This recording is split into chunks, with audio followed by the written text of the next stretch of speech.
So we've been chatting a little bit about the mission and key principles, and I know that both of you were part of that work group that worked on that project. But what I'd really like to focus on is principle number 7, which really talks about as early interventionists, we should know the best available research, the validated practices, laws, and regulations that correspond with our work. And I've heard you all talk about why it's so important to stay current and to be able to explain those kind of things. Can you offer some more information?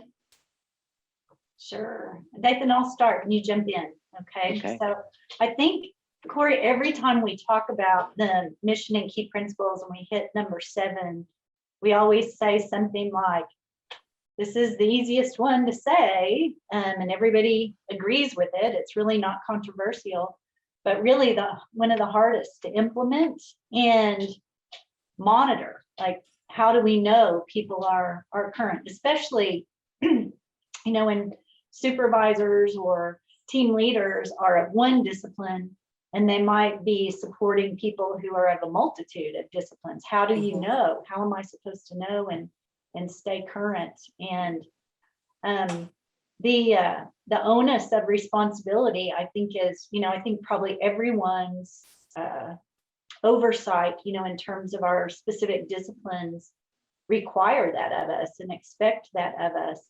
But then what that looks like, boots on the ground for busy practitioners, it can be really complex and challenging, because right now, we have at our fingertips so much information, but the complexity with that now of what's high quality information, what's rigorous, what all of those pieces come into play as well. So I think we could talk probably a long time about how tough it is to stay current. But I think the one thing Nathan and I always keep in the forefront of our mind is that, if we want to use the term consumers, the families that we support, I think that it wouldn't cross many of their minds that we aren't the most cutting edge, evidence-based practitioners. They trust us to provide that support in a way that is evidence-based. And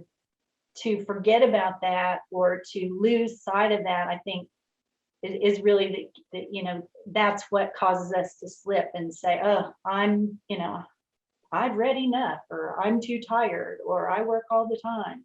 And I think that's the part that has helped keep us focused, for sure. And Melissa, to piggyback on that, I would just add, same as what you're saying, really. But when I go to see my physician, I trust that he is read up on the latest research related to issues that might be affecting me. I probably would discontinue going to him if he said something like, give me a minute and let me Google that and see if I can find out, what's causing your problem. And surely, if I Google long enough, I'll find out if there's a medication that I could treat you with. I couldn't find the door fast enough in those instances. When I drive down the road, I trust that the engineers who designed and were responsible for building the bridges that I have to cross over, rushing water, that they've studied the latest research on how many pounds of vehicles or tons of vehicles can travel across that bridge at one time, or in some instances can be stopped on that bridge because of stalled traffic. I trust that they've read the research. I trust that my accountant, whenever I go see her, has read up on the newest laws and regulations and accounting principles and practices, so that she can save me money as it relates to income and retirement and taxes and all of those things that I trust her to help me with. And so, as you're saying, the families trust us to stay current. And if I was still practicing the way I practiced when I got out of graduate school in 1985, and families knew that I hadn't really read or kept up with anything since that time, I don't really think I'd have very many families that would want to continue working with me. And I couldn't really use the excuse of, but I'm so busy, I don't really have time to read professional journals. I wouldn't accept that from my physician, my accountant, and I wouldn't expect families to accept that of us either. Yeah, really good point. Yeah, great analogies, perfect analogies. Is there a tip or something you can offer about how or strategies to stay current?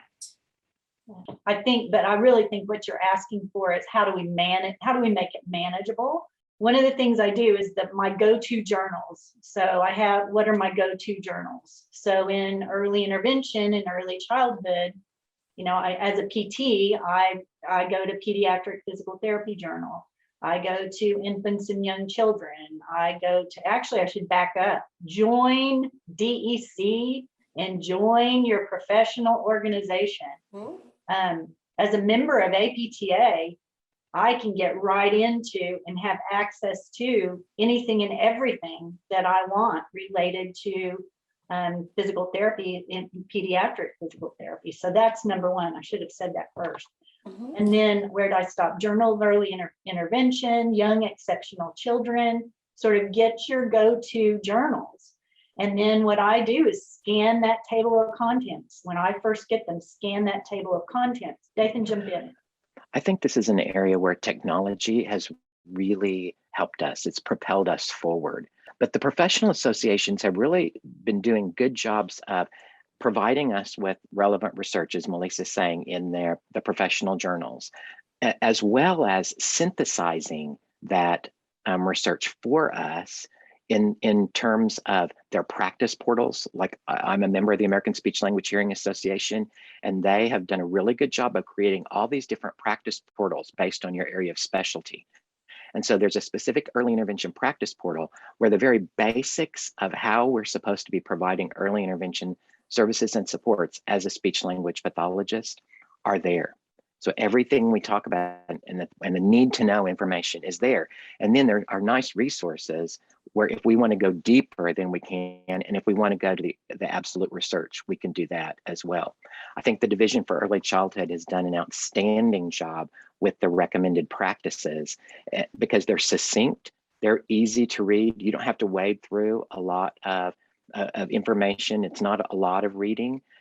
And all of the recommended practices are backed up by research.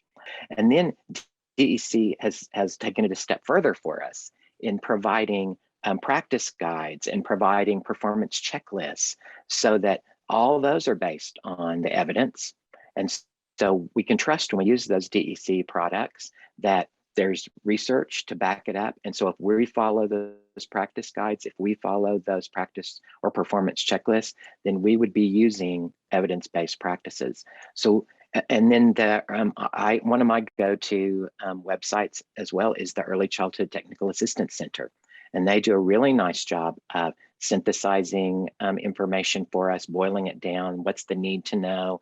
I think as practitioners, there are a lot of syntheses available of people who've already done a lot of the work for us, and they've synthesized these different topics from the available research at the time to kind of boil it down to, here are the findings. And when we look across studies, here are the findings. This is what we need to be aware of. So really, there are very few excuses anymore about, I don't have time, or I can't find it, or I don't know, or I just rely on on my opinion of what I've always, done for years, or what I've always shared with families for years. Well, the information's there and it's readily accessible to us to use the evidence-based practices.